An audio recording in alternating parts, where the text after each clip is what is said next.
All right, so good afternoon to you all, or good morning, or good evening. I guess we have a number of time zones here. My name is Murciano. I'm the CEO of the Mitvim Institute, and I have the pleasure to welcome you to our discussion on what might be a new day for Israeli foreign policy. As we all know, the 13th government of Israel was sworn in on the 13th just a week ago, basically, the first government in 12 years, which is not headed by Benjamin Netanyahu. And, you know, we had all kinds of discussions about the framing of this discussion today. And we chose a new day and not a new horizon or a new end or a new dawn or whatever, because we really wanted to give the impression that this discussion can go both ways. I mean, at first glance, can you hear me well, by the way? Can you, great. At first glance, you know, when you look at this specific government, the composition of this government, you can say that you are looking at a recipe for, a perfect recipe for paralysis. You know, a government so polarized politically and ideologically, all the way from Meretz and the Avodah and Mansour Abbas, all the way to the deep hardcore right, you know, Tikva Hadasha and Bennett, of course. And a government which is based on the principle of mutual agreement, a mutual agreement between those two camps, a veto right, really. So really, you ask yourself, if we are talking about foreign policy, the stuff that is related to major decisions, commitments, long-term dynamics, what this government actually has with this type of topic, with foreign policy. But when you look closer, when you zoom in into this government, you actually can see the meaning, the personal value, the nuances of this government. You can actually look at an opportunity. And I think the first realm of this, or first context of opportunity relates to the person stepping down, basically, leaving the office of the prime minister. In the last 12 years, Netanyahu has done more than just define specific policies, but also affiliated itself and Israeli foreign policy with specific ideological, with a set of alliances, political, interpersonal, and otherwise. Being able to detach Israel, to reorient Israel, to remove those specific affiliation is quite important. And I think today we'll hear about the different meanings or the new type of new space of opportunity that is open up with Netanyahu not being part of the game, with the Netanyahu government not curtailing or limiting the momentum of foreign policy. So it's about Netanyahu, but it's also about the person stepping in. And here I'm not relating to the prime minister position so much, but into the Minister of Foreign Affairs position. Of course, I'm referring to Yair Lapid. I think this is the first time in a long time, I would say all the way to Tzipi Livni, as much as I can remember, when we have a foreign minister that is also one of the strongest components of this coalition. You know, definitely on the level of electoral value, but also carrying the shadow of the future.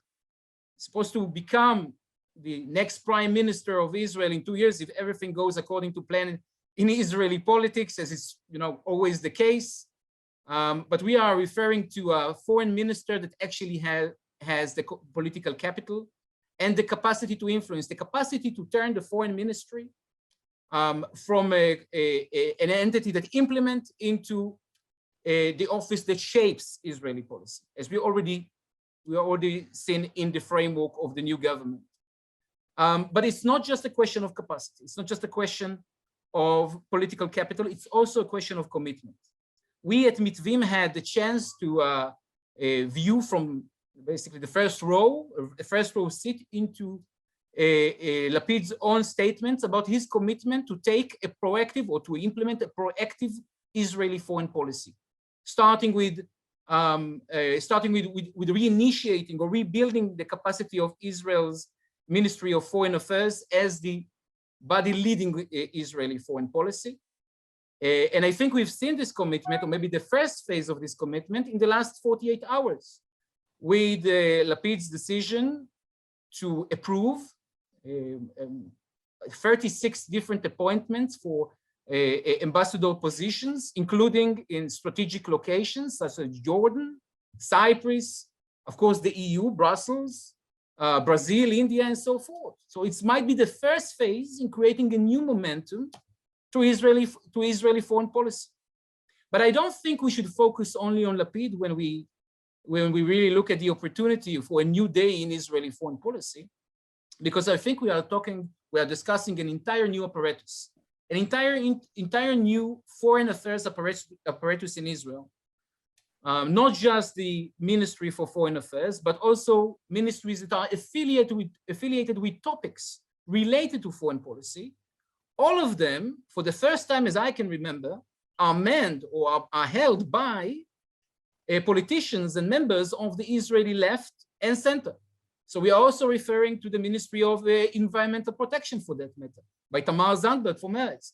We are referring to the Ministry of Energy by Karin El-Arar from Yesh Atid. And of course, the Ministry of Health, which is the incoming minister is, of course, Nitzan Horowitz, with his first decision to supply 1.2 million COVID vaccinations to the PA. So in each and every aspect, we are not just referring to a new foreign ministry, we might be referring to a new momentum of foreign policy on that level. So today, we are going to examine this topic based on different dimensions of Israeli foreign policy. So in order to do so, we have with us today, I'll start, of course, with the Israeli-Palestinian topic with Dr. Lior Lehrs.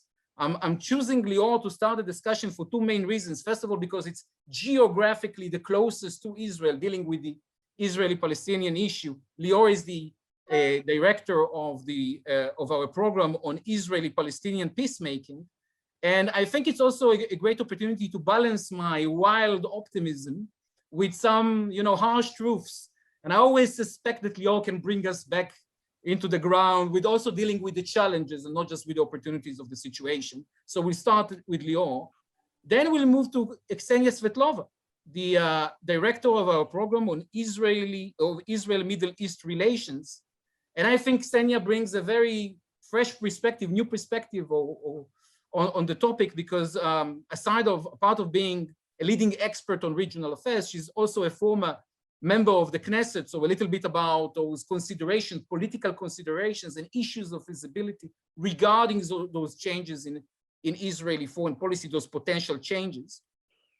And then after Ksenia, we'll sail into the Mediterranean with the former ambassador, Miki Harari, the former ambassador to Cyprus, who's going to, he will examine the implications on this government on the Mediterranean region as a whole, but specifically regarding the Hellenic alliance that Israel was so successful in developing in the last couple of years. And then, of course, we'll enter maybe one of the major promises of Lapid in the last couple of years, upgrading or reinitiating the relations between Israel and Europe with our director of Israel-Europe relations, with Dr. Maya Sion Tzidkiyahu. And we'll examine those opportunities and those challenges in this specific context. And last but not least, we have Professor Elie Podeh, who probably will be joining us in a couple of minutes. Professor Elie Podeh from the Hebrew University and a board member of Mitvim, of course. He's going to examine, and now I see Elie, perfect timing. He will examine the implications of the new government regarding the Abraham Accords and the regional point of view as a whole. So just, following the instructions, each speaker will have between 5 to 7 minutes to present their analysis. And then after the first phase of presentations, we'll move to a Q&A phase. You are more than welcome to add your questions, right, Marav, to the chat. And if you would like to direct your question to the specific expert, please mention the name, her or his name, in your question, okay? So without further ado, Lior, the floor is yours for the next 7 minutes. Thank you very much, Gil. So I have the more difficult part. And I think that the basic assumption of this government is that they are not going to deal with the controversial issues between the right and the left. And of course, maybe one of the most sensitive issues is the Palestinian issue. So they are not going to annex the West Bank, but they are also not going to establish a Palestinian state. But the question is what they can do in between. And I think that another important assumption that we need to say is that in the Israeli-Palestinian conflict, and we saw that I think clearly in the recent weeks, even when you try to run away, even when you try to ignore, usually the conflict is coming back and remind you that the conflict is still here and you cannot run away, you need to address it eventually, and this is something we also need to remember. Now, if we are going back 12 years ago, when in the first years of Netanyahu, but also the first year of Obama, we can see that Netanyahu was facing international pressure to renew the negotiation on a final status agreement with the Palestinians, to talk about the core issues. If you remember, there was the Mitchell Initiative and then the Kerry Initiative. And we know that today the situation is completely different. Today, the US and other international actors are not going to push Bennett to have a final status negotiation with the Palestinians.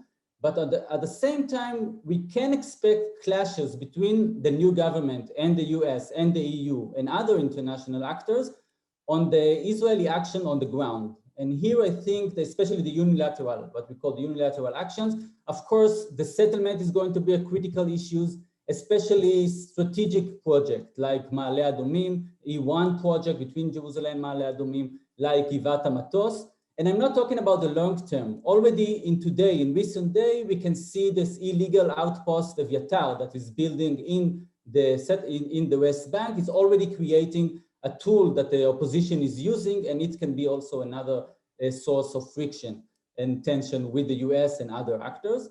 We can also mention the Israeli policy in Area C, that also an issue that received a lot of international attention in recent years, and it's already triggered disagreement inside the coalition between the right and the left. And of course, the issue of East Jerusalem, maybe we forgot, but that was one of the triggers for this last escalation, the issue of eviction of Palestinian family in Sheikh Jarrah and in Silwan. And also here, I'm talking about immediate thing that can happen in a few weeks. There is ongoing discussion, illegal discussion on that. It can happen very soon. And this is a hot potato that they need to handle, they need to address. Now, if you looked on the first speech of Bennett in the Knesset, we can maybe find a clue to his policy on the Palestinian issue.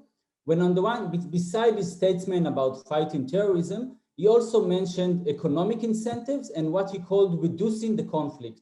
And there was some reports that he is influenced by Micha Goodman, and Micha Goodman is an Israeli writer, and he's the one promoting this approach of reducing the conflict. So in 20 years, we moved from conflict resolution to conflict management and now to reducing the conflict. And it's clear that it's not the old Bennett that we know in 2012 when he talked about annexing Area C. So this is a little bit different, but it's also not clear what it means reducing the conflict. In addition to that, we can also see other statements of other leaders in this coalition. Benny Gantz, for example, since the war in Gaza, is talking about helping the moderate forces, including the Palestinian Authority. And Yair Lapid, in this conversation with Blinken, was talking about improving the relation with the Palestinian Authority. So we can see some signs going to this direction, maybe this attempt to reach a vaccination agreement with the Palestinian Authority that eventually collapsed, but this is maybe a steps in this direction. But what we need to add is if they will do any small steps in this direction, they're going to have, first of all, the pressure from the right wing in the government, but of course also the right wing from the opposition. We already know how Netanyahu can be as a head of the opposition, and this is also something that will be very, very difficult for them.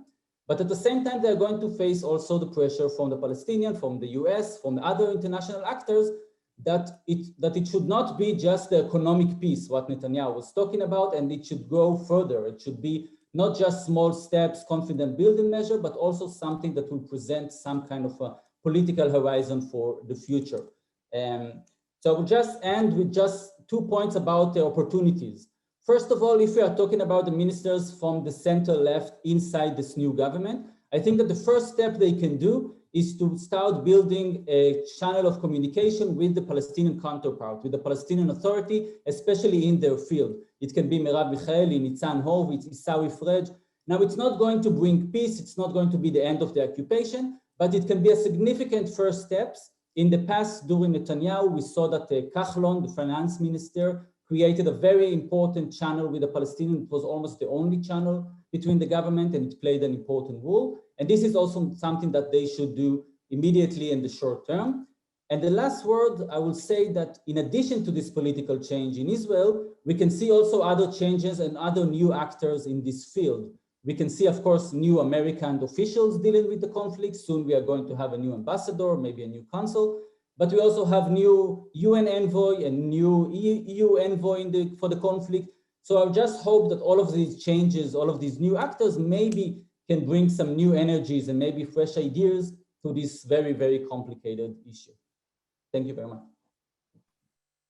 Thank you very much, Lior. I think that you touch a major tension when it comes to what you can do from practice on a daily basis through those connections, but without falling into the trap of sticking or being limited only to conflict management on that level. And that's partially, I would guess today, one of the big questions of how you do conflict management without staying or sticking only to the level of conflict management. So thank you very much, Lior. Less pessimistic than I expected. And Ksenia, please, the floor is yours. Okay, thank you very much, Gil. And very happy that when I found out that I will be speaking after my dear friend Lior, because as you know, in Israel, everything is interconnected and you cannot divide foreign policy issues neither with the regional partners or with the international partners from what is happening in the Palestinian territories. And I think that the last operation that we experienced in Gaza and the reactions to it and the complications that it created, it's a clear, I think, evidence of that. If somebody thought in Israel that you can just forget about the Palestinians and somehow it's not a first priority anymore in the Middle East and globally, so it might be true, but in a time of emergency, in a time of conflict, the Palestinian-Israeli conflict is certainly back on the table. So if we are talking about the regional perspective, then I would say that the Israeli Foreign Ministry specifically and the whole system, the whole government, has two major challenges. The first one is called Jordan. In the last few years, we actually rarely speak of Jordan, not us in Mitvim, we do that constantly. And we dedicate to Jordan a lot of time, the time that it actually deserves, as a partner of Israel to peace, as it's the country with whom we have the longest border, and the country that also provides our security in the Eastern Front, in our Eastern frontiers.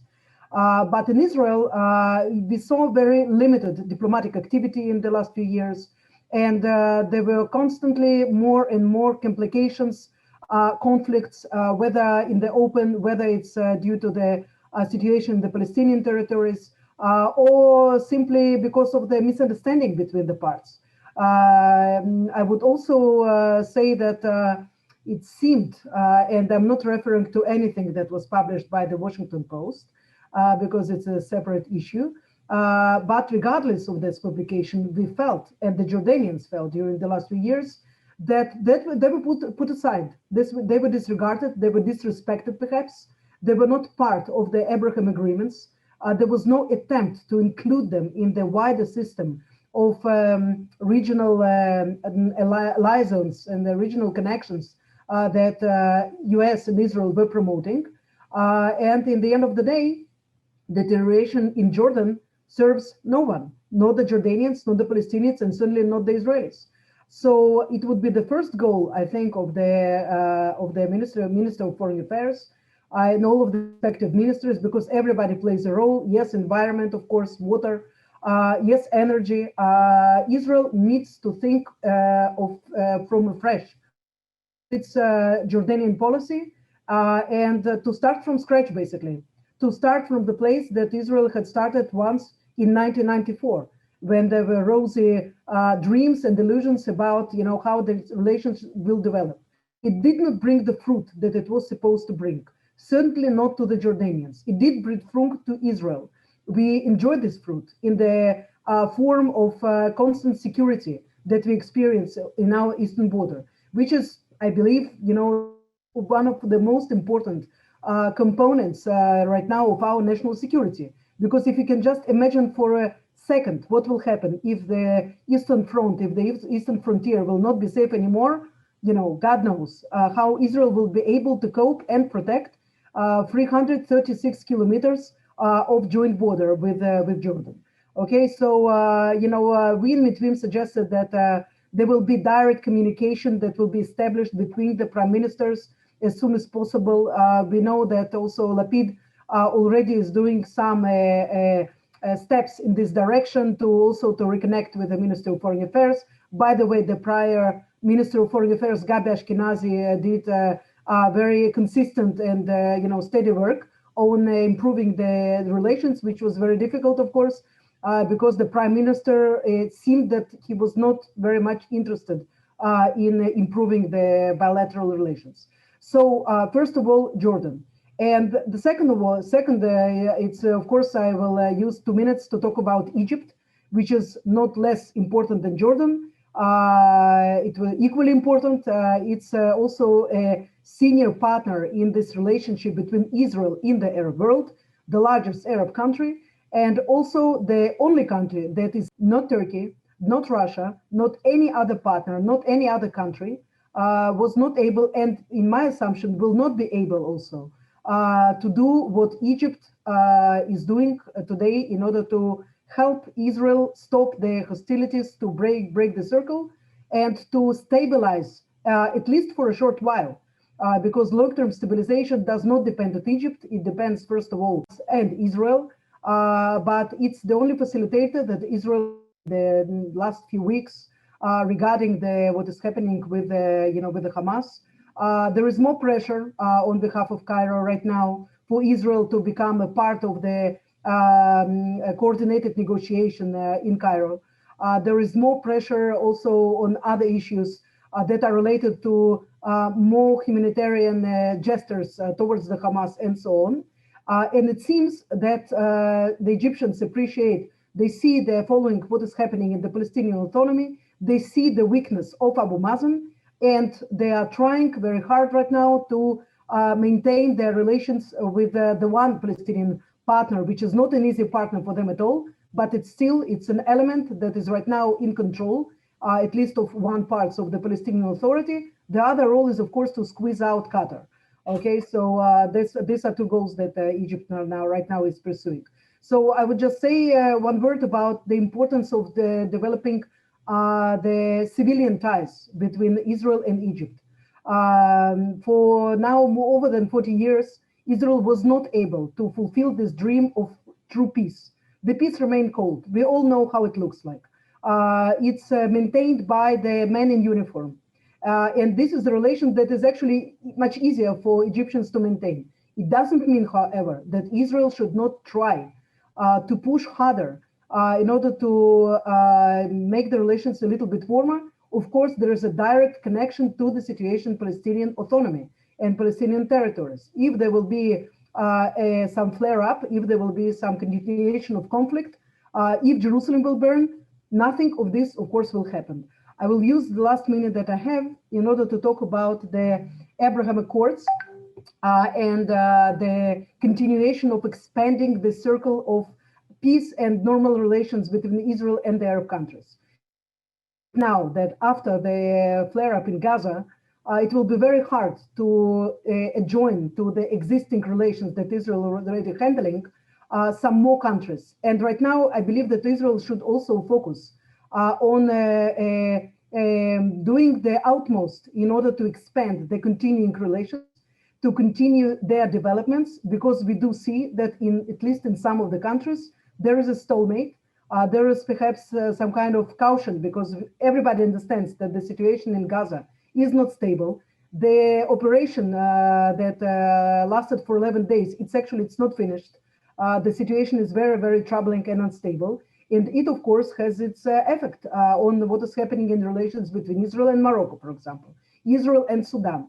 So just last sentence, Gil, is that right now, Israel has to give more attention to its old friends, Egypt and Jordan. It also has to work hard on the countries that signed peace agreements and normalization agreements with Israel last year. And keep in mind that in the end of the day, you cannot disconnect the larger Middle East from what is happening in the West Bank in Gaza. Thank you very much, Ksenia, both from the focus on Egypt and Jordan and on the wider regional context. And actually, this is a good opportunity. I might just change the order a little bit. Elie, if you don't mind, actually taking the stage right now and continuing on the issue of the Abraham Accords, if it's okay with you. Yes, sure, no problem. Please Can you go hear me? ahead. Yes, perfect. Okay, hello everybody. I don't want to pour cold water on whatever have been said, but a word of caution. I think that we need to remember that we are talking about a government or coalition which is very narrow, and some of them are right-wing supporters, and therefore some of the prospect of some of our wishes might tackle opposition within the government itself. However, I do believe that we do have an opportunity. And the thing is that, you know, people use quite often the word opportunity. What does it mean? Opportunities are occasions to do something. Now, an ideal opportunity is when you have an offer on the table, which meets a turning point in the system. Now, what we are witnessing at present is we don't have any offer or proposal on the table, but we do have a turning point. Now, the turning point is because we have a new American administration, of course, and the second is the new Israeli government, which is different, maybe not completely different, but different from the one before, and also the convergence of regional actors who are willing to promote regional dialogue and strengthen stability. So in that respect, we do have a certain opportunity. Now, but at the same time, we do have to remember that we face some problems, and all of them are well known. And one is the American reluctancy to reopen or renegotiate the Israeli-Palestinian issue, and then the limited room of maneuverability on the part of the Israelis and also of the Palestinians because of the rift between Fatah and Hamas, and also the loss of several important playing cards, which Trump simply used them without getting in return something substantial, like the recognition of Jerusalem and the agreement with the UAE, which are by themselves are very important, but in the past we thought of them as a kind of a leverage to be used in the negotiations. And then the question is, of course, so what can be done? I think that we have here to make a distinction where things are easier, and wherever you go in the direction of bilateral relations and where there is a kind of consensus in Israeli politics, there it will be easier. And I think that, for example, Israeli-Jordanian relations, which needs improvement, no doubt about that. In general, I would say that if even you remember, the signing of the agreement was met by almost full consensus by the Israeli parliament. So this is one place. The second place is, of course, Israeli-Egyptian relations, which by themselves are in a much better position than the Israeli-Jordanian. And the third is, of course, Israel with the Gulf countries, in particular, the Emirates and Bahrain. Now here, I want to mention something because the Emirati in general, we must admit that they liked the fact in the past that Netanyahu was leading the government, but he was considered a strong leader and especially very much connected with the Americans. But now the situation has changed, and with the Biden administration, Netanyahu is no longer so much relevant as before. But nevertheless, I think that the options or the potential for strengthening relations are quite huge, although I'm not sure that on the ground, everyone who is active in the field would admit that. I mean that, you know, in reality, it seems to be much more difficult than we assumed initially about the numbers of agreements and the depth of the wounds and so on. But still, there is a lot of potential between Israel and the Emirates and Israel and Bahrain. it is much more problematic between Israel and the Palestinians, obviously. And I think that the major task is to try and rebuild trust between the two parties, because that was the main lacking part between Netanyahu and Abu Mazen and the rest. And I think that in that respect here, I think that the question of vaccines, what happened between Israel and the Palestinian Authority, is a very good example on the level of the mistrust between the two sides. So the one thing that I do want to think that we can think beyond the horizon, and because strengthening bilateral relations, this is, let's say, more of the same, which is important, but is some kind of more of the same. And I would like to think a little bit beyond the horizon, what can be done? And I think that the main incentive or a major motivation for Israel can be if something can be promoted between Israel and Saudi Arabia. And I think that for many Israelis, the prospect of having something, growth, normalization, but even meetings behind the scenes, which quite immediately are becoming public, but the prospect of something developing with Saudi Arabia, which is one of the biggest Islamic countries, and its role in the Islamic world, and so on. And I think that maybe what we have with the Gulf countries can serve as a launching pad to build something to Saudi Arabia, and maybe even to revive in a modified version an Arab peace plan that was offered in the past, as has never met an official Israeli response. So maybe this is some avenue that can be explored. And I would also mention something, because it seems to me that sometimes there is no smoke without fire. The signs that you get from Syria, this is something that should be explored. It's repeating itself, it's becoming suspicious. Maybe something is going on there. Okay, that's it. Thank you very much. Very interesting. The game changer that can make the Abraham Accords, a real changing dynamic altogether. And it's really interesting because the Abraham Accords, both for the Biden administration, the new Israeli government, is basically the property of the previous one. But the ability to promote it, the ability to take it and to use it as a basis for conflict resolution, that's a challenge that is still in front of this new government. And with that, let's move to another space of opportunity. Miki Harari, please, the floor is yours. Ambassador Harari. Thanks very much, Gil. Hello, everybody. Great being with you. Well, to be honest, let's say the region, the East Med, is much less provocative or controversial, and much more, of course, of opportunities. And basically, I think that we can look at the last 5, 7, 8 years of the East Med as a quite success story. Israel was able, of course, to discover the natural gas fields in the Mediterranean, to develop them for the domestic market and even for export to Jordan and Egypt.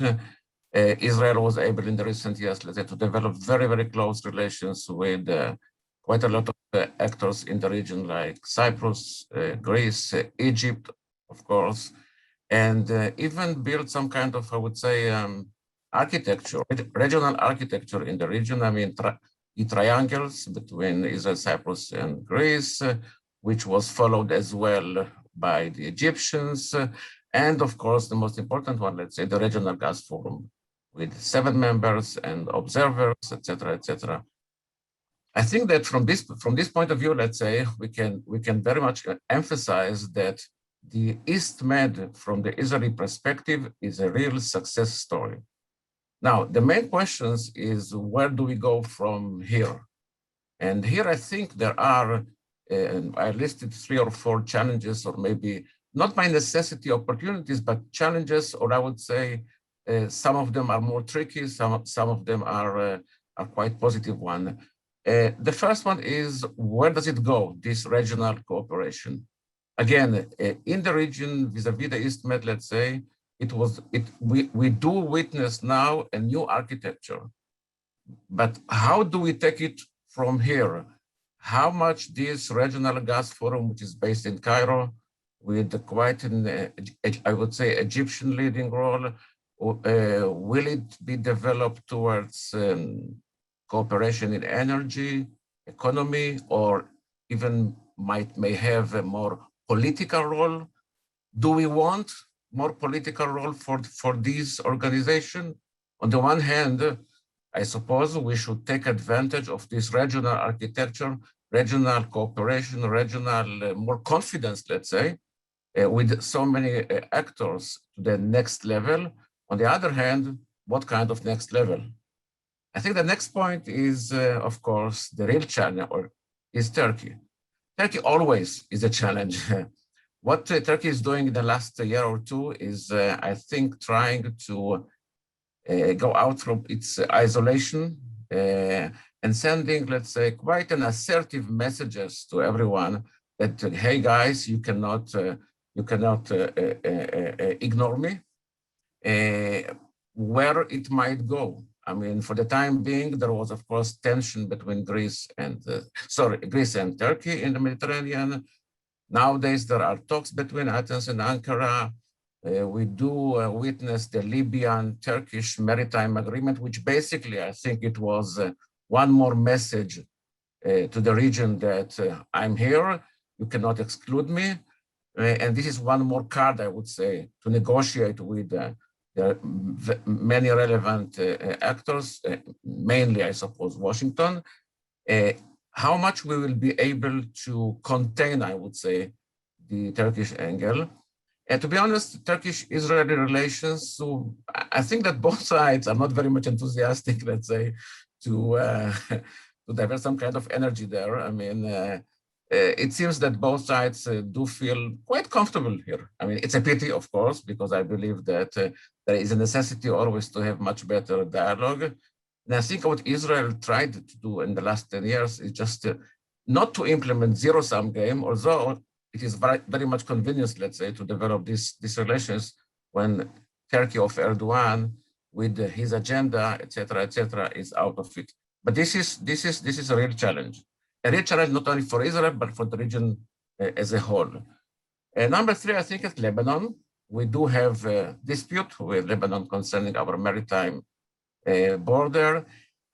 Again, on the one hand, it's quite an easy one, to be honest. Let's say it could be easily win-win situation because Israel has developed its resources and made enormous, let's say, progress. Lebanon needs badly to go ahead. And I can't say that I'm sure, but I suppose that it is possible to find some kind of, creative compromise or whatever. On the other hand, the politics in Lebanon, out of Lebanon, towards Lebanon, it makes things sometimes quite impossible, to be honest. I think here, the American role is very much important. For the time being, the American mediation goes on. Just recently, I mean, they were in Beirut here and in Jerusalem. So here there is an opportunity, in my opinion, to reach a compromise. And I think that in Israel, there is willingness to do it. And it may send very interesting and positive signal to the region that, look, just to remind all of us that Lebanon was invited to join the Regional Gas Forum. And basically it said, including publicly, that it cannot do it because of Israel. But basically it should be, and I suppose in some stage will be an important player here. And the last point is, and this is, much wider, of course. I mean, the discussion is the Gulf and the East Med. And do we need to see or to promote some kind, I don't know how to call it, even cooperation, or the UAE did want to join the Regional Gas Forum as an observer. It was vetoed by the Palestinians, but this veto is not very much important. It would be able to solve it. But are there common interests between Gulf players, Gulf actors, and the East Med one? On the one hand, of course, I mean, Most of the East Med players feel very comfortable with the UAE, with Saudi Arabia, et cetera, et cetera. On the other hand, there are some kind of conflicting interests. Follow what's going on with this agreement concerning the pipeline between Eilat to Ashkelon and to Europe, and how it might not only, of course, environmental, let's say, issues which are very much important, but how much it will, let's say, influence Egypt, et cetera, et cetera. But here I think this is a big question which needs, first of all, to analyze, I suppose, the interest of all actors, and to find if there is any kind of convergence. I'll stop here. Thank you. Thank you very much, Mickey. It seems that the Biden administration and the possible withdrawal of the US from the region tends to sit in the backgrounds of each and every subject that we discuss in regards to the new government, from the relations with Egypt and Jordan to the possibility to continue facilitating the Abraham Accords from an international point of view, to the Israel-Lebanon negotiations on the demarcation of the maritime line and so on. And here I actually want to move to a different international actor, one that was quite, I would say, relatively absent. And I'm feeling comfortable saying that, speaking from Berlin. So Maya, please, Israeli-European relations, is it the first day of a new era in the relations between them? Thank you, Gil. So I think the answer is yes. Now, perhaps not capital letters, yes, but it is the biggest chance in a decade to renew Israel-EU relations. Now, Lapid compared repairing the relations with Europe to repairing Israel's relation with the Democratic Party in the United States. And indeed, during the last decade, political relations between Israel and the EU were in the doldrums. They were mostly stuck and very much deteriorated on the multilateral political front, so meaning the EU, Brussels, until Foreign Minister Ashkenazi came and brought a more positive, constructive, and friendly dialogue. Yet, it was not in Ashkenazi's power to undo the damage Prime Minister Netanyahu made in the past years to EU-Israeli relations. And I would like to stress 4 points in which EU-Israeli relations were stuck and may advance now under the current government. This would require pragmatism on both sides of the Mediterranean, both in Israel, in the new government, and in Brussels. So the first point is the Association Council. The Association Council is a high-level political dialogue which, according to the association agreement that Israel has with the EU since '95, this Association Council should take place annually on a regular basis. Yet the last Association Council was held in July 2012. The EU believes in holding a dialogue. This is one of its principles, but it allows this most high-level formal track to be blocked for too long. Foreign Minister Ashkenazi tried to unblock it, but he was unsuccessful as long as Prime Minister Netanyahu remained in place. So the new government received immediate endorsement by all EU leaders in Brussels and in the capitals of the member states. And Lapid himself said that all agrees that relations with Europe should be improved and deepened. EU leaders said actually the same. So the EU is perhaps not priority number one for Lapid. His first trip we see is to the Gulf, and I think is rightly so. But it is very much advised that he does travel to Brussels, and I believe every foreign minister of Israel should do so. The EU is the biggest trading partner of Israel and very important to Israel. But perhaps the road to Brussels goes through Paris and Berlin. I would like to stress that the Association Council is not a must to advance the relations. Okay, so when there's a will, there will be a way to advance the relations even without a formal Association Council. But it is a symbol. It is a symbol of restoring orderly political relations and putting them back on a more positive, friendly track. It is the right political setup to set a new agenda for the relations. And the member states of the EU should stop using, I think, the Association Council as a carrot or as a stick. It is a vehicle to dialogue. And this is one of the principles of the EU. So taking into consideration the good relations between Foreign Minister Lapid and President Emmanuel Macron, many speak of the coming French presidency of the EU Council in January 2022 as an optimal period. So the invitation, I think, should come soon. for Lapid to come to the Association Council. Now, the second point, there is opportunities for the regional joint projects between Israel and Arab and Muslim countries that Israel has relations with, together with the European Union, to advance the EU's own what it's called renewed partnership, its agenda to the Southern Mediterranean that it published on February. So in this agenda, the EU stated it would be ready to explore further regional, sub-regional, or trilateral cooperation and joint initiatives between partner countries across the board, including in light of the recent normalization of relations between Israel and a number of Arab countries. So the EU sort of set a platform into which Foreign Minister Lapid can seek to bring the Arab and Muslim countries that Israel has relations with to think together of common projects in order to create a more stable, secure, growing, and prospering neighborhood. The EU's platform can serve Israel and its neighbors, for example, to deal jointly with climate change, advance green transition, and circular economy, and other projects. So I think Israel has excellent technology in agriculture, water management, etc., and it can help to decrease some of the challenges that the region is facing. My third point is more on the bilateral side of EU-Israeli relations. And this is time, I think, to consider how to be ambitious on both sides, carefully, but still to think boldly. Israel and the EU should renew the association agreement, not just the Association Council, but maybe the association agreement itself, which is an old one. It's from '95.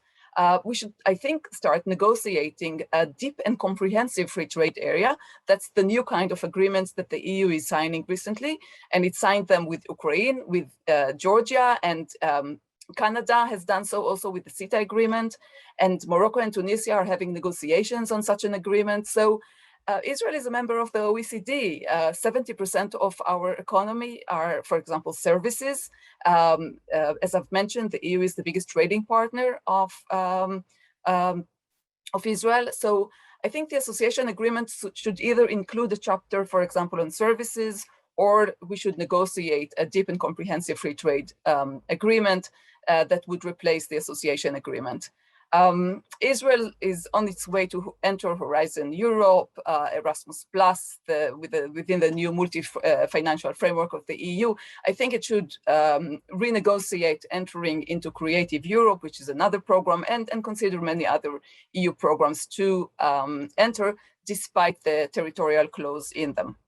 And here I come to my fourth and last point, which is a bit more skeptic. And the extent to which Israel can upgrade its relations with the European Union actually depends on how the European Union foreign ministers would interpret the EU's linkage policy, which was decided in 2009. So it is up to the EU foreign ministers to decide how this linkage policy would be implemented vis-a-vis this new government. And the linkage policy binds the upgrading of Israeli-EU relations to the progress in the Middle East peace process. It makes EU-Israeli relations actually hostage to the ability of the Palestinian Authority leadership to advance the peace process. As all of the speakers before me were very much skeptical this could be done under the new government. And the Palestinian Authority is also currently very weak. So Israel and the EU should, I think, work together to strengthen the Palestinian Authority at the expense of Hamas. And this is also within the EU's interest to help Israel doing so.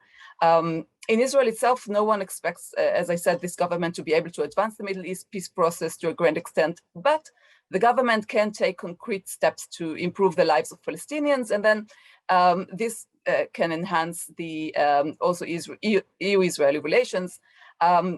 Obviously, building in the settlements would be a major obstacle to this government, and the EU would watch closely on what it considers to be a creeping annexation by Israel. So friction is on the way, and therefore, as I said, much pragmatism is needed on both sides of the Mediterranean for this ambitious agenda to actually take place.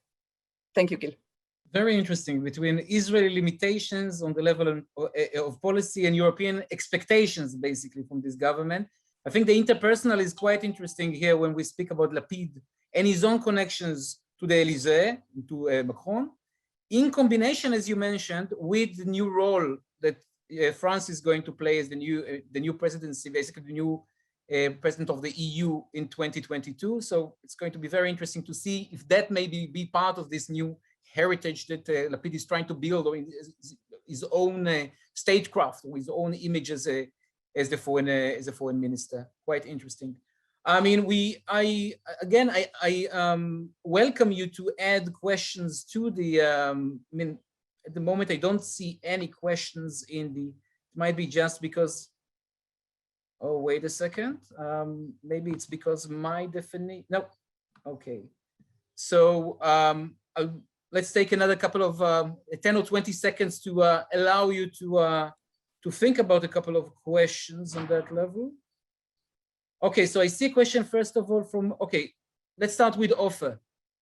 Ofer, would you like to, we'll give you the stage to even ask the questions instead of typing it. Yeah, sorry. Comes first, no worries.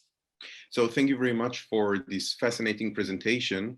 I think a major announcement by Yair Lapid was that not every criticism of Israel being phrased in the European or in the American sphere could be described as an act of anti-Semitism. Now, by saying this is going actually against one of the most, I would say, effective instruments of the Israeli foreign policy in the recent years, trying to create a linkage between criticism of the Israeli, especially the Israeli occupation of the West Bank, and anti-Semitism. We can think about the BDS resolution of the Bundestag in Germany, but there are other resolutions as well.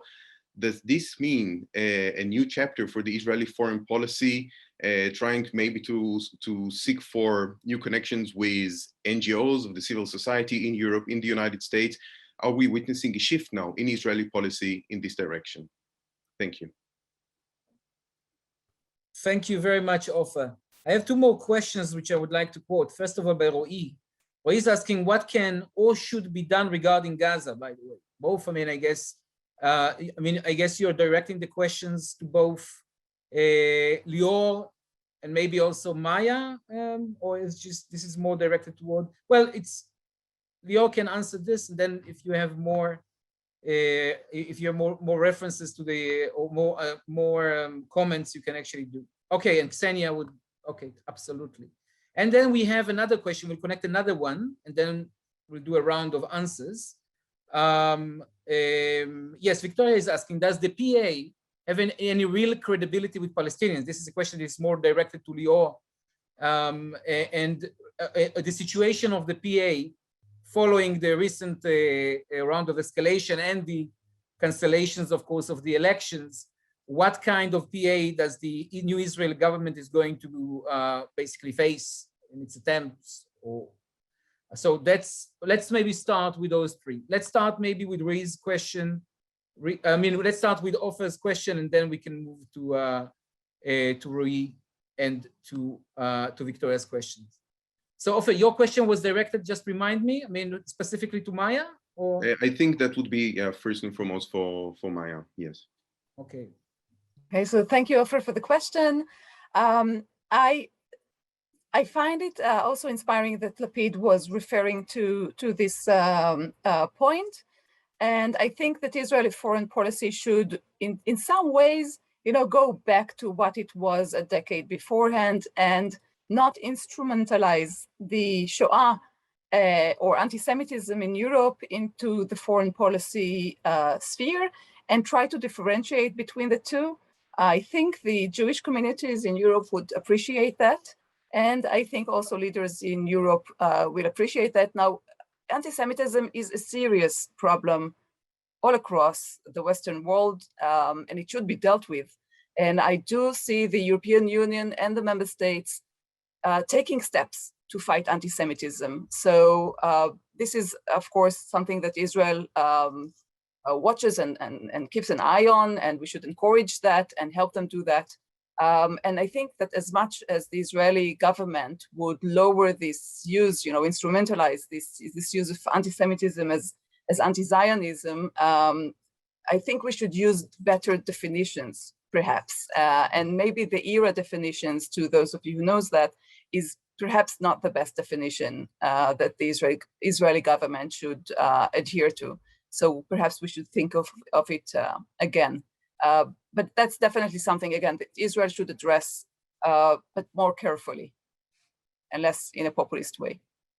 Oh, please, Mickey, go ahead. Just one sentence, I mean, concerning this question. Basically, look, it's a quite basic distinction. I mean, look, how do we feel after so many years, let's say, of the previous government, that we need to emphasize or to make a distinction between any kind of, let's say, given criticism. By definition, of course, almost all criticism is not anti-Semitic.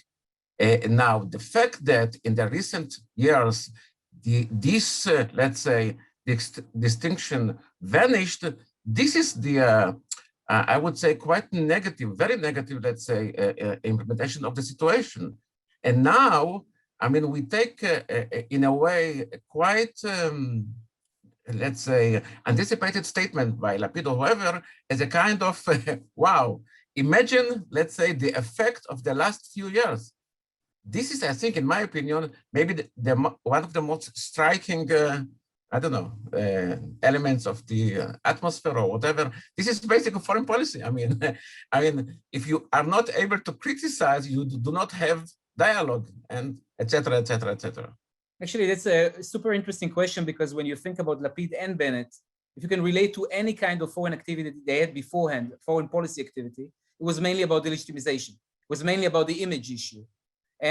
But, you know, when they define delegitimization, I guess this is one of the places where they really, you can differentiate between the two of them, where they actually put the line between criticism of policy and between delegitimization of Israel. You know, if you come from the Bennett perspective, the lines tend to blur. So this is a fascinating question about the relations between a foreign minister and a prime minister, for that. Any other comments on this specific question from the panel? Yeah. Just one very brief thing that I think was probably mentioned here already, that the Ministry for Strategic Affairs is going back to its natural place in the Ministry of Foreign Affairs, and that also says a lot about this government. Absolutely, absolutely. I mean, we actually have a number of questions. I'll actually start with, let's start with the Gaza question, first of all. So we have, first of all, a question about the capacity of the PA for Lior, and then we have what should be done regarding Gaza. Ksenia, you also wanted to comment on Gaza, right? This is the, okay, so let's start with Lior, and then Ksenia, and then open the floor for more. Should I repeat the question, Lior? What can or should be done regarding Gaza in the framework of the new government, and of course, the recent event? And second of all, the other question is about the current credibility of the PA, as Victoria puts it, with the Palestinian people. And what kind of a PA are they facing regarding their options right now, policy options? So let's start with Lior. Okay, thank you. So first about Gaza, of course, we can never predict. We can say, first of all, we can first of all analyze the Netanyahu policy in recent years, that we can see maybe two important elements. One element was to make sure that the division between the West Bank and Gaza will stay, and as he explained it publicly, that it was in order to prevent a Palestinian state, that will try to reinforce as much as possible this division. So one question will be if the new government will try to change it, when we already can see that Biden started to talk about bringing the Palestinian Authority to be involved in Gaza. First, if the government will support it, and second, of course, if it will be possible at all to create some kind of a mechanism that will make it possible, we still don't know. I will add to that what we also saw with Netanyahu, that he was negotiating all the time with the Hamas on different, over the time of many rounds, but he had completely no negotiation with Abu Mazen since 2014. So what we can see in the new government, we are not going to see negotiation with Abu Mazen, but what we can see is maybe a more harsh policy on Hamas. We already can see some signs for that, but at the same time trying to show some signs, positive signs to the PA. Again, we don't know what it will exactly, but trying to create this policy that we are not actually helping the Hamas and boycotting Abu Mazen. Maybe we are doing something the opposite. We don't know what will happen. I can add that I'm a little bit scared that Bennett and Lapid will need to prove that they are more Netanyahu than Netanyahu on Hamas, and they can do a few things that can be maybe too dangerous and too risky. This is something that I must add, that this is a little bit, this is something that can, as part of their problem of legitimacy that was mentioned here, this is something that we need to think about, that maybe they will try to be more right-wing than Netanyahu on this issue. I will add about the Palestinian Authority, and this is a critical point, and this is something that we heard a lot in the dialogue that we have in Mitvim with the Palestinian expert. Over and over, we heard how much this is a deep problem, the lack of legitimacy to the Palestinian Authority in general, and more specifically to Abu Mazen, that it completely had almost no internal legitimacy, especially after the postponing of the election, and about corruption, but also about keeping this cooperation with Israel without doing anything for the Palestinians. This is something that we heard a lot. But this is, and we can see that especially, by the way, after the last round, that Hamas suddenly became very popular, even in East Jerusalem, is filling into the vacuum. We saw a survey of 77 for the Hamas when the Fatah is around 10 or something like that. And this is a big question. And I think that if we are talking about the heritage of Netanyahu, we can also need to see that after 10 years of Netanyahu, this is one of the results, making Abu Mazen completely useless. And we are not sure if maybe it's too late. Maybe at this point it will be very difficult, but it still means that we need to find a way that we will create Palestinian Authority as a partner, and we can try to bring them to be part of this, some kind of a political diplomatic process. And as I mentioned, this division between Hamas and the Palestinian Authority, it doesn't mean that we need to give up. We just need to think about a clever way to deal with the Palestinian Authority and to help them, even though we know that they're in a very big problem with legitimacy. I think it's fascinating to think that, this government would, one of the major developments that they would have to face is the end, of the Abu Mazen era, which I guess already started, but, the implication of that issue with those diversion within the government, that's going to be one of the major tests. Ksenia, please. So I will start from where Lior had finished right now, and I would say that, first of all, I think that, again, we do not know how long does the current government has, because we're all talking about things that can be done in the midterm or even in the long term. There is not much to actually do in the short term. That's the problem with Gaza, because during the 12 years of Benjamin Netanyahu's rule, all the short-term practices were already applied in Gaza. Okay, so he tried boycott, he tried blockade, he tried accommodating Hamas, he tried to work with them, he tried economic stimulus, and none of that provided, in the end of the day, calm and some extended perhaps peace agreement, or the ceasefire agreement that would last for long. And in the end of the day, I believe that Israeli government, no matter what government it is, it can be the current government of Bennett of Lapid, it can be the next government, it should, first of all, form a policy. What Israel would like to see in Gaza at the end of the day, and whether Hamas can be at all part of this equation. Because in the end of the day, we are talking about not just any political party, we are talking about radical Islamist organization, terrorist organization that uses, and it talks about it openly, every ceasefire and every break in order to get stronger and to get ready to the next confrontation. So this is the proclaimed goal of the Hamas. What is the goal of Israel? To just leap from one ceasefire to another, and we see that the terms it's getting really short. It used to be years, now it's months, and nothing is stable. Nothing is right now. It's seems to be permanent. So in this regard, Israel should first of all determine its long-term goal. What does it want to do? Not only with Gaza, the dream of detaching Gaza from West Bank, it's futile. It doesn't stand the practice. We saw what was happening not only in West Bank, but we saw also the Arab cities in Israel that were affected by Gaza. You cannot detach Gaza, period. You cannot create there a Hamas caliphate and it will be living happily ever after. Any government would be, would need to deal with this. The problem is, of course, as Lior correctly said, the alternative. If you will need to push Hamas away at some point, if you would need to intervene, and this is something that can actually happen.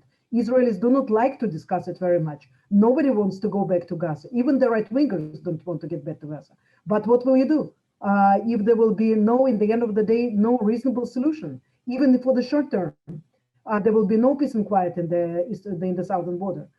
So the long-term goal should be defined. If it's the pushing, Hamas from rule in Gaza, then there should also be a thought of, what kind of alternative could be created there. Who is from the current political powers in Palestinian autonomy will be up to this goal. For at the moment, it's nobody. This is it's known. It's not something new. But in the end of the day, Israel lost 12 years. Israel lost the last 12, even 13 years since the day of the coup d'etat that happened in Gaza in 2007. 14 years now already. It somehow believed that it can just continue living with Fatah in West Bank. Gaza will be ruled by Hamas, divide and rule, and everybody is happy. Nobody is happy. There will be no peace and quiet. And the preparation for changing the things in Gaza should be taking place over time. It's not something that a current government can just do in the first week or even one first year of its rule, if it will live 1 year. Thank you very much, Ksenia. More comments about the Gaza question, maybe from a different perspective of, yes, Elie, you wanted to comment? Yeah, I can, a short comment. I think it's quite clear by now that there is no magic solution to the Gaza problem. So the question is what to be done. And one avenue is what we have tried so far and haven't succeeded is a long-term tahadiyah, some kind of a long-term ceasefire. The good news is that we have a partner, and that is Egypt. And Egypt under Morsi is a partner to arrive at some accommodation that will suit both of us, because the Egyptian government no doubt sees Hamas, although it's mediating between the two, it sees Hamas as a kind of a threat, a kind, of course, an offshoot of the Muslim Brotherhood and so on. So this is one option. The other option, which we haven't tried and has been suggested, is to offer a few assets to Hamas that they will not willing or would not want to risk or jeopardize, like lifting the blockade, opening some access through the port or through the air, but something that they would not want to lose in a possible war in the future. Now, this is a risky move, no doubt about that, but I do believe that we need to explore, because we did, as Ksenia said, I mean, we have tried many things in the past and they didn't work, so maybe we should try something new. The big question is how it will affect the PA, and here I want to answer the question about the PA credibility. And obviously there is a big problem here. Now, if you ask Khalil Shkaki, okay, I was talking about Khalil Shkaki's findings regarding the PA credibility, and I was quite surprised to hear from him that he, according to his estimates, Hamas has the support of something like 30% of the population, while the different factions of the Palestinian, the Fatah, and those affiliated with it are something like 50, which is quite a lot. And many of us don't think that this is the situation. So maybe there is a big question mark. And usually I would say that the major problem in the past was that the Israeli government has not rewarded the PA for its moderation. Now, but at the same time, whenever we show moderation, it's being seen as if the PA is collaborating with Israel. So they are being portrayed, certainly by Hamas, as betrayals. So there is here an inner problem that whatever you do, I mean, you find yourself in a position that you don't really help the PA. So maybe one possible solution is, again, to involve the international forum First of all, the Americans, and now under the Biden administration, that will be easier. And in fact, he already did take some important steps regarding the PA and also the Europeans. And with them together, trying to strengthen the PA and to show them concretely that they do get results from adopting moderation vis-a-vis Israel, and that makes a difference between them and Hamas. And again, to explore this avenue and see what is the outcome of that option. Thank you very much, Elie. We have two questions. I will do another round of questions on the basis of first come, first served. I mean, Kfir is asking, two questions are actually on Europe, or at least partially on Europe. Kfir is asking, do we actually see the EU or the US pushing at all the issue of peace talks, which could destabilize the Israeli government, obviously, if such an option would be, or such a demand will be presented? And the second question about the EU is regarding a campaign that is about to be launched at the end of the month. It's a question by Giorgio, by trade union, NGOs, and civic associations for a formal act of recognition of the state of Palestine now, basically.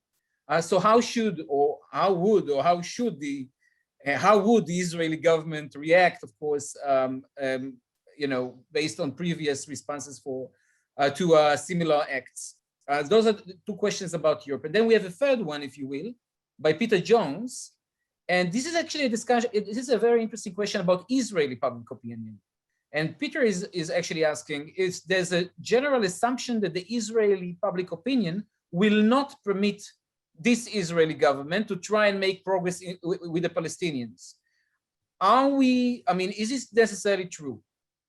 Can you imagine, and this is a question for all panelists, a change in Israeli public opinion with this new wave, with the new government that will permit progress on the peace process? This is a general question for the entire panel.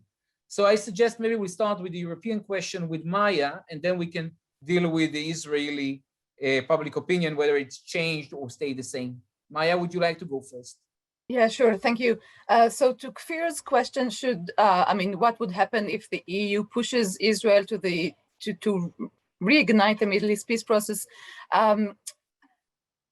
We hear from the European leadership, the mentioning of peace when they congratulated Yair Lapid and Prime Minister Bennett, they did mention peace stability. So it depends on the order, peace, stability, and security, right? So perhaps first it would be wiser from the EU to put their emphasis on stability and on security, and only later to see whether that could lead to peace. Pushing Israel to the Middle East peace process, to renew the Middle East peace process would not be wise of the EU. I don't think it's on the agenda. They did have actually a Foreign Affairs Council today in which they updated on the Middle East peace process. So the Middle East peace process was kind of on the agenda. There is no peace process to update on, but it's just a general phrase that they relate to.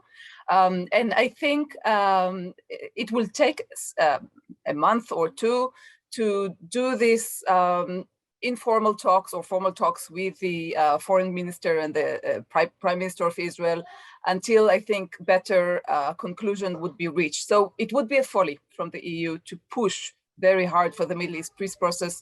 And I don't think that the EU is acting or would act in a foolish way, in the sense that it needs this government to continue. I don't think the EU wants this new government in Israel to fall, because it knows the alternative is worse, at least from this perspective. To Giorgio, campaign and recognition in Palestinian state, I think, Lior, you can join me afterwards. I think, look, when Sweden recognized the Palestinian statehood, nothing came out of it. It was a formal, it is a symbolic recognition. I think the EU would like to sort of give the Palestinians sort of an equal footing vis-a-vis Israel. So both of them would be considered as a state, but this is, very symbolic. It has nothing into it. There's not much that such a recognition would actually give the Palestinians. Israel would probably, stand on its 2 feet. The government would see it as a major challenge. even though it's a very symbolic step. And that would be a challenge for the government to handle such a crisis. I think the EU government, as I said before, would think twice whether to go ahead with such a, I mean, there's no reason to do it right now. It was on the agenda when annexation was on the agenda by Benjamin Netanyahu. Once annexation was dropped, so this was dropped as well. I don't think it's on the agenda. Thank you very much, Maya. I think that, I mean, maybe we can also shift into the Israeli public opinion question, which is actually fascinating. You know, I mean, these elections were not about foreign policy or Palestinians, of course. They were about integrity, about a sane government, as Lapid defined it. But the question is whether we also see in this opportunity also some level of change in the level of discourse. And I would actually like first Lior's response on this question. Lior, for those of you who don't know, I mean, is involved right now with a major research project examining the changes of discourse also in the Israeli society. So Lior, would you like to start? And then of course it's open, it's a question relevant for all panelists.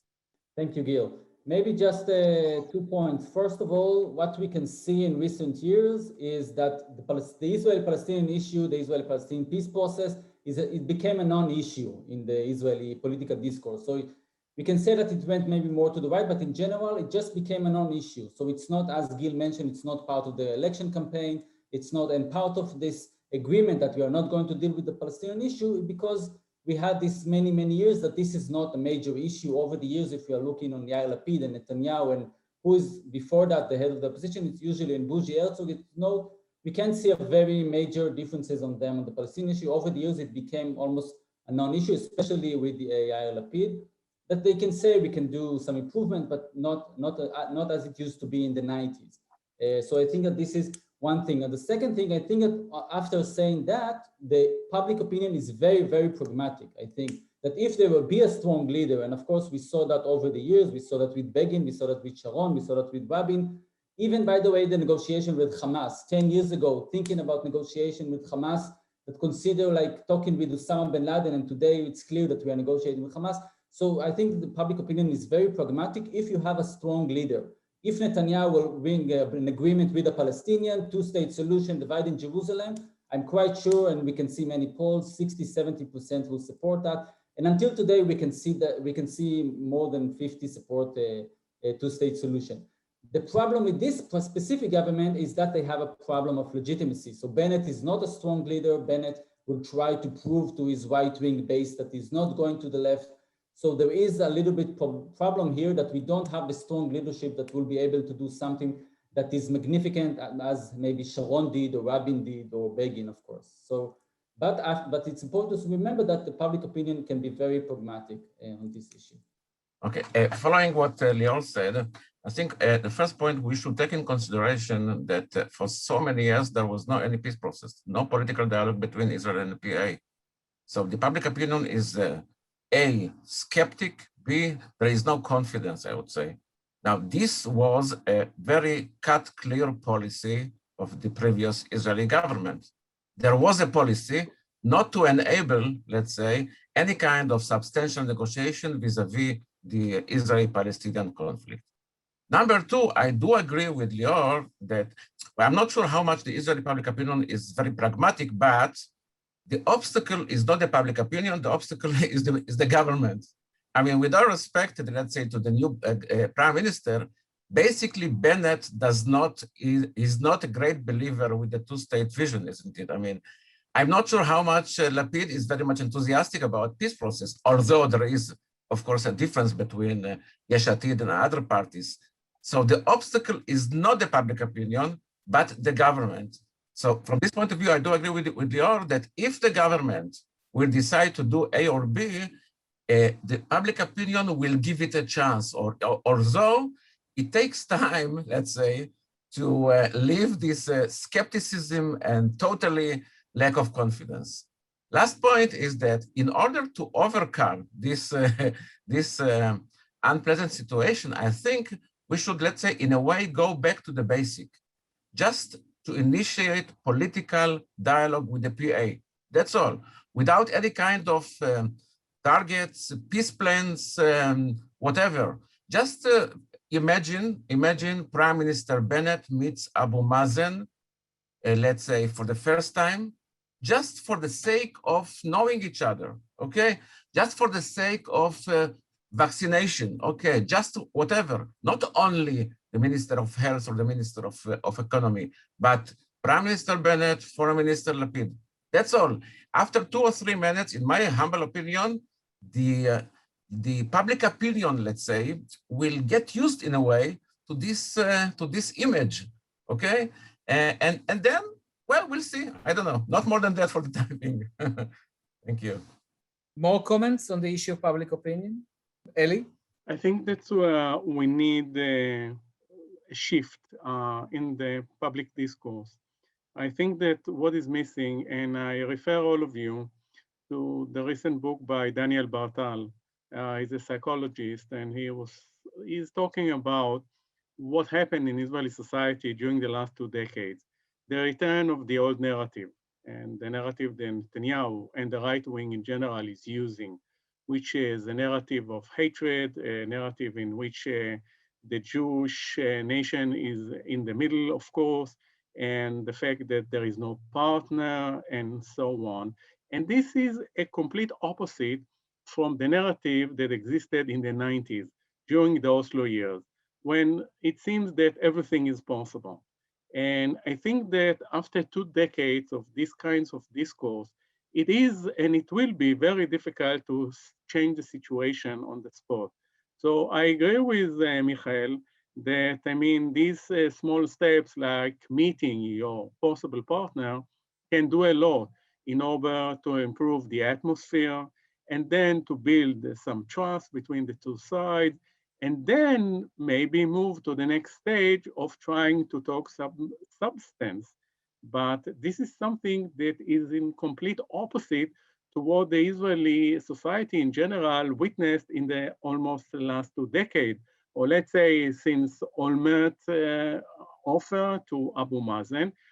And you know, even Barak himself, he made such an enormous damage to the left and to the center by declaring Arafat or the Palestinians in general as no partner in the conflict. This is one thing for the right wing to say that there is no partner, and this is a completely different thing from someone from the center or the left to say such a thing, because it sounds more credible, unfortunately. And right now, we do have to convince the Israeli public that there is indeed a partner on the Palestinian side, and this is not easy. And this is something which is also related to how the other side, the Palestinian, will respond to any Israeli démarches. So, but I do believe that something has to be done by this new government, and it is possible. Thank you very much, Elie. I think we have time for one last question. And we have a couple of questions on Iran that, by the way, I would love to address later on one-on-one. This is basically my field of expertise. But I mean, actually, there's a very interesting question here by Mark New regarding the Biden administration and their approach towards the Abraham Accords. You know, we keep on referring to the Abraham Accords as a tainted legacy, which is very connected with the Trump administration. But the question is, will Biden pivot to a more supportive Abraham Accords view of peace negotiations with the PA, using that framework in order to promote, if I understand correctly the question, peace negotiations with the PA? I'm going to mention in this context that we have an open discussion about a new appointment by the Biden administration of a special envoy for the Abraham Accords, partially related to that. So Lior, Elie, or Miki, I mean, would you like to relate shortly to this question of Biden administration, Abraham Accords, the new Israeli government? Well, whether Biden administration will go in that direction, I have no answer. But as I said before, I think this is one good direction to follow. In general, we know that this administration is going for multilateralism. So if I'm taking this term in general, that means that we want to see other forces working in that direction together. So here is an option of working together. And as I said, I think that one way and the easier way is to go bilaterally. But the more difficult way is to use these agreements as a leverage to promote something else.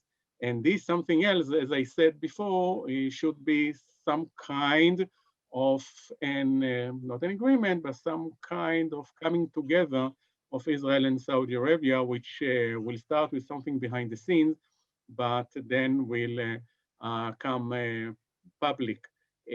But that is tricky as well, because I do believe that the Saudis, in contrast to the Emirates, they would not go for another deal with the United States.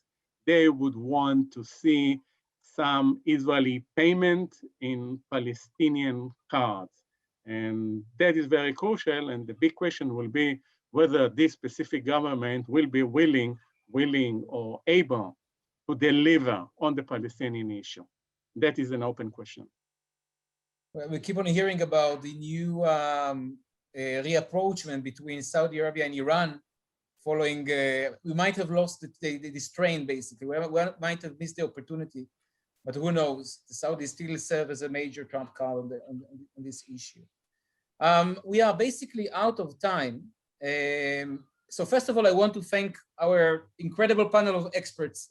I think we were able to cover points here from Berlin to Nicosia and all the way deep into the Iranian question and to Saudi Arabia and the Gulf.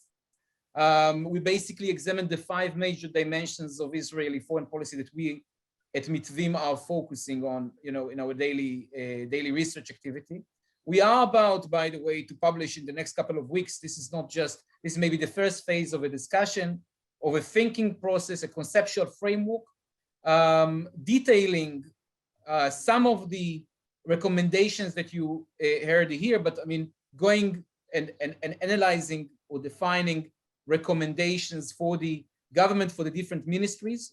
We are going to publish it next month, and we will be happy to hear your feedback about those important recommendations and the opportunity to influence on that level. I think that if I connect all the different dots today, it is really about the power of practice.